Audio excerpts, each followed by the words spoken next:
জাপানের ফুজি পাহাড়ের পাদদেশে রয়েছে এক ভয়ানক সুন্দর বন। শান্ত সবুজে ঢাকা বন, দেখতে মনোরম হলেও এর নাম শুনলে গা শিউরে ওঠে। আওকিগাহারা, যেটাকে বলা হয় সুইসাইড ফরেস্ট।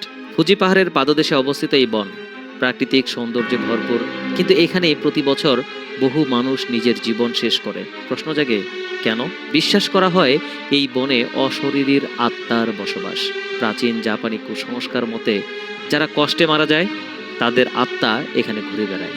এ বন এতটাই নীরব ও ঘন যে একবার ঢুকলে শব্দ হারিয়ে যায়, পথ যেন আর খুঁজে পাওয়া যায় না। বনের ভেতর দেখা যায় সেলফোন, চিঠি, কাপড়, এমনকি ঝুলন্ত দেহ।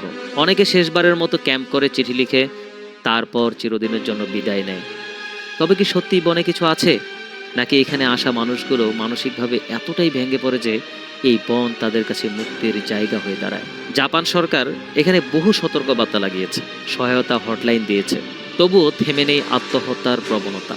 তবে সরকার আজকাল সচেতনভাবে বনে প্রবেশপথে বড় করে লিখে দিয়েছেন, আপনার জীবন মূল্যবান, দয়া করে ফিরে যান।